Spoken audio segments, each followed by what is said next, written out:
করি সবাই ভালো আছেন। আমার নতুন আরও একটু ভিডিও দেখার জন্য আপনাদের সবাইকে ওয়েলকাম। আমি কাজী মহিমা। বরাবরের মতো আজকেও নিয়ে এলাম খুবই মজাদার এবং ইজি একটি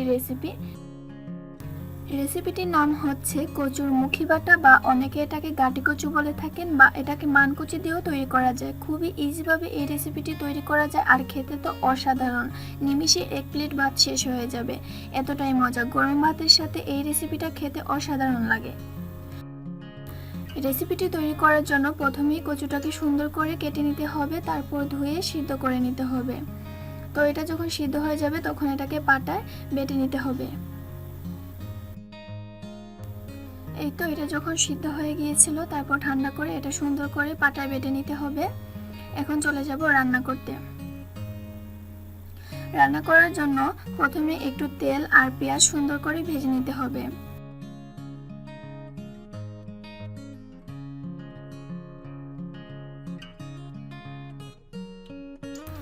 যখন পেঁয়াজটা একটু ভাজা ভাজা হয়ে আসবে তখন বেটে রাখা কচুর মুখিটা দিয়ে দিতে হবে।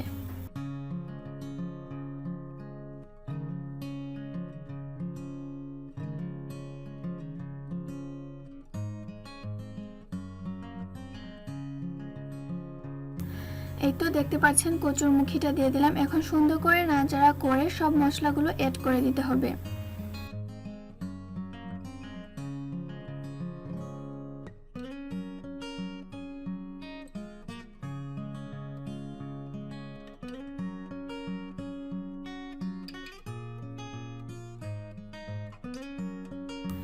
এই তো সুন্দর করে বাটা মুখিটাকে পেঁয়াজের সাথে মিশিয়ে নিয়েছি। এখন পরিমাণ মতো সব কিছু দিয়ে দিব। তো প্রথমেই স্বাদ মতো লবণ দিয়ে দিচ্ছি, তারপরে আদা রসুন বাটা আর একটু জিরা বাটা।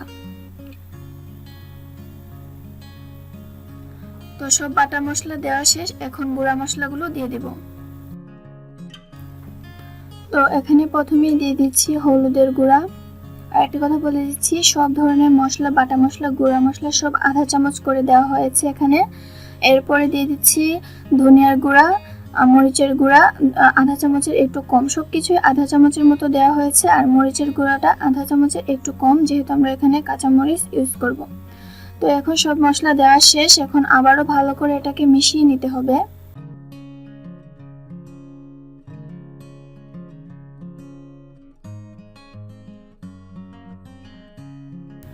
তো এখন এগুলোকে ভালো করে মিশিয়ে নিতে হবে, আর এগুলোকে ভালো করে ভাজতে হবে।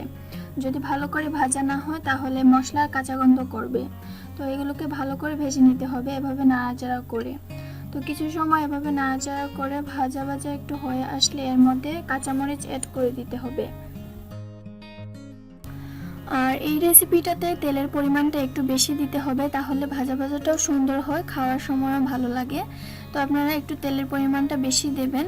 তো এখানে দিয়ে দিলাম কাঁচামরিচ 5-6টা একটু মাঝখান থেকে কেটে, আর দিয়ে দিচ্ছি লেবুর রস। এখানে 1 টেবিল চামচের মতো লেবুর রস দিলেই হবে। দিয়ে ভালো করে আবারও নাড়াচাড়া করতে হবে। লেবুর রসটা এখানে দেওয়ার কারণে এটা গলায় ধরে না। তো আশা করি আপনারা বুঝতে পেরেছেন। এখন আবারও ভালো করে একটু মিশিয়ে ভেজে নিতে হবে। আর এই ভাজিটা যত সুন্দর করে ভাজা হবে এটা খেতে তত বেশি ভালো লাগে। তো একটু সময় করে ধৈর্য ধরে সুন্দর করে এটাকে ভেজে নিতে হবে। আর এটাকে অবশ্যই গরম ভাতের সাথে খেতে হবে, তাহলে এটার আসল টেস্টটা বোঝা যায়। আশা করছি আজকের রেসিপিটি আপনাদের কাছে ভালো লাগবে। এটি আসলে অনেক মজাদার একটি খাবার, আপনারা বাসায় ট্রাই করতে ভুলবেন না। তো এই তো দেখতে পাচ্ছেন আমি সুন্দর করে ভালো করে লাল লাল করে ভেজে নিচ্ছি। এইভাবে করেই ভেজে নিতে হবে। যদি রেসিপিটি ভালো লাগে তাহলে অবশ্যই আমার চ্যানেলটি সাবস্ক্রাইব করবেন এবং লাইক কমেন্ট শেয়ার করতেও ভুলবেন না।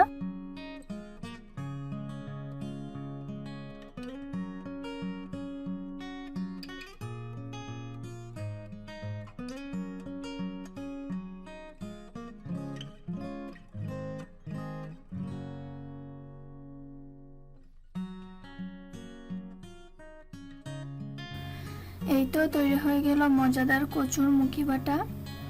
তো আশা করছি আজকের রেসিপিটি আপনাদের কাছে ভালো লাগবে। তো আমি এখানেই বিদায় নিয়ে নিচ্ছি। সবাই ভালো থাকবেন, সুস্থ থাকবেন। দেখা হবে অন্য কোনো এপিসোডে। সেই পর্যন্ত সবাই ভালো থাকুন, সুস্থ থাকুন। আল্লাহ হাফেজ।